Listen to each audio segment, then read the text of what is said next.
सभी दर्शकों को ऋषिपाल दून का नमस्कार। दोस्तों, आज हम पहुंचे जींद अर्बन स्टेट 3705 और हमारे साथ जो मूर्तियां हैं वो किसी परिचय के मोहताज नहीं।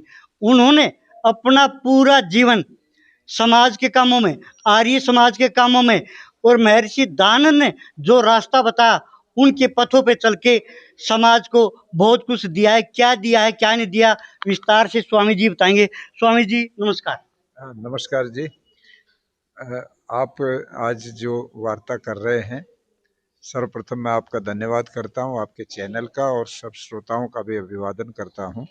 मेरे साथ बहुत ही बड़े हमारे आर्य समाज के नेता, संघर्षशील सन्यासी स्वामी ओमवेश जी बैठे हुए हैं, जो पहले कैबिनेट में मिनिस्टर भी रहे हैं, उत्तर प्रदेश की सरकार में गन्ना मंत्री रहे हैं और वर्तमान समय में चांदपुर से विधायक भी हैं। तो उनकी अपनी एक पहचान है। और आप जो ये मुझसे प्रश्न रख रहे हैं, आज ये जो आर्य महासम्मेलन है, इसका एक बहुत महत्वपूर्ण मुद्दा है। वो ये है कि स्वामी श्रद्धानंद और राम प्रसाद बिस्मिल का बलिदान दिवस इस महीने की 19 तारीख और 23 तारीख को आता है। हर साल यहाँ पर उन दोनों महापुरुषों की स्मृति में ये सम्मेलन आयोजित होता है और यहाँ से कोई बहुत बड़े फैसले जो है आर्य समाज सारे प्रदेश का इकट्ठा होकर लेता है।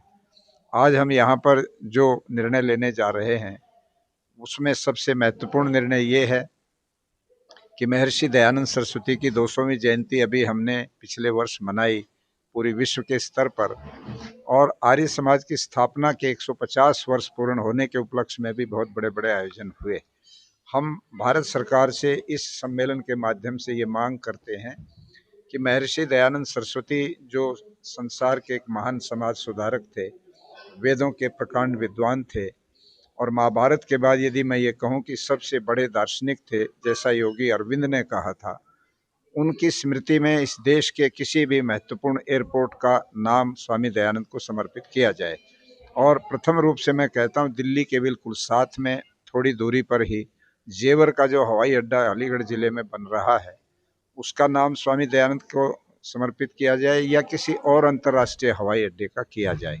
नंबर 2, राष्ट्रीय स्तर पर नशा मुक्त बंदी की नीति या शराब बंदी की नीति हमारी देश की सरकार घोषित करे।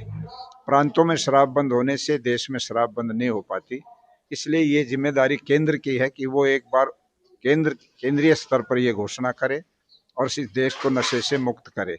प्रधानमंत्री जी और उनकी सरकार भी नशा मुक्त भारत बनाने की बात कहते हैं, किंतु उन्होंने उसमें एक बात लैकुना छोड़ा हुआ है, वो केवल ड्रग्स को नशा मानते हैं, जबकि आज शराब बहुत आसानी से आम आदमी को, गरीब आदमी को, एक रिक्शा चलाने वाले को, एक मजदूर को भी उपलब्ध होती है। तो हमारी मांग है कि ड्रग्स को ही नशा नहीं माना जाए, बल्कि शराब जैसी चीज जो बहुत व्यापक रूप से सारे देश में फैल गई है, युवा और हर आदमी उसमें जो है लिप्त हो गया है, तो पूरे देश को नशा मुक्त भारत बनाने के लिए नशा बंदी नीति घोषित की जाए। तीसरी बात हमारी मांग है, इस देश के अंदर हम लोगों ने शेर को राष्ट्रीय पशु घोषित किया हुआ है। शेर कोई उपयोगी नहीं है कि किसी आम राष्ट्र के काम आए।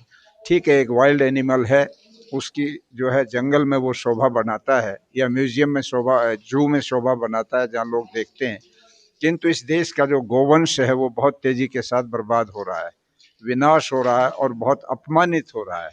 ये देश गाय को जो है रीढ़ की हड्डी मानता रहा। हमारी मांग है कि पूरे देश में राष्ट्रीय स्तर पर गाय को राष्ट्रीय पशु घोषित किया जाए। चौथी बात हम ये कहते हैं कि आज जितना मीडिया है, सोशल मीडिया, इंटरनेट के माध्यम से, गूगल के माध्यम से जो बहुत ही अश्लील और वल्गर चीज़ें पेश की जा रही हैं, बहुत फूहड़ बातें पेश की जा रही हैं, जिसमें खास तौर पर जो बाल यौन जो क्रियाएं होती हैं वो जिस तरह से दिखाई जा रही हैं, इससे युवा जितना देश का है वो पथभ्रष्ट हो रहा है। उसको रोकने के लिए भी सरकार कोई उपाय करे, सेंसरशिप करे, जो भी चीज़ सोशल मीडिया पर डाली जाए, डिस्प्ले की जाए, उसकी बाकायदा सेंसर होनी चाहिए कि वो देखने लायक है कि नहीं। उसको कोई भी सेंसरशिप नहीं हो रही और उसका परिणाम यह है कि सारे देश का युवा चरित्रहीनता की तरफ तेजी के साथ धकेला जा रहा है। इसलिए आज इस सम्मेलन में ये सब प्रस्ताव होंगे और सारे हरियाणा के कोने कोने से आए हुए आर्य समाज के लोग इसको फिर मूर्त रूप देंगे। स्वामी जियों ने बहुत बढ़िया बात बता दी, और बात क्या बता दी इन्होंने, तो झड़ी लगा दी। स्वामी जी, पढ़ा लिखा भारत बहुत है, फिर भी ज्यादातर अंधविश्वास में डूबा है, पाखंड में। क्या कारण है इसका? पाखंड की जड़ें बहुत पुरानी हैं और बहुत गहरी हैं।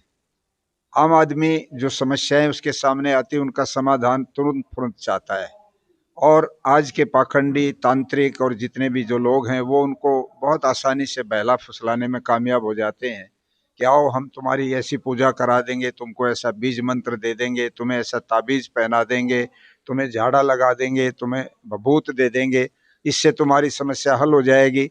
ये सब चीज़ें आदमी, सामान्य आदमी ये मानता है कि इतनी आसानी से अगर समस्या हल होती है तो इसमें क्या दोष है, इसलिए वो उनका शिकार हो जाता है और उनके पीछे पीछे दौड़ता है।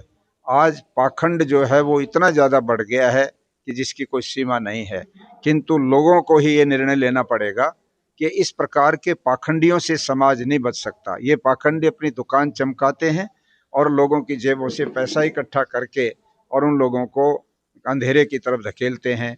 महर्षि दयानंद और आर्य समाज ने सदा पाखंड का विरोध किया और आगे भी करता रहेगा, और लोगों के दिमाग से इस पाखंड को हम जरूर निकाल करके छोड़ेंगे। स्वामी जी, अभी अगला प्रश्न आपसे रहेगा। स्वामी दयानंद ने कहा है, अगर फिर से भारत को सोने की चिड़िया बनाना है, अच्छे मार्ग पे चलाना है, तो वेदों की तरफ लौटो। स्वामी दयानंद जी ने जो भारत को सोने की चिड़िया बनाने की बात कही है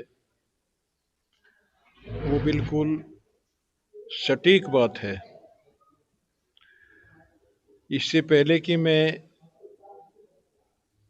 अपने विचार दूं आपको, जो पूज्य स्वामी आर्यवेश जी ने जो हमारी सर्वोच्च संस्था आर्य समाज की आर्य प्रतिनिधि सभा, सार्वदेशिक आर्य प्रतिनिधि सभा है, उसके यशस्वी तेजस्वी प्रधान हैं और सारी दुनिया में घूम करके आर्य समाज का प्रचार करने में लगे हुए हैं।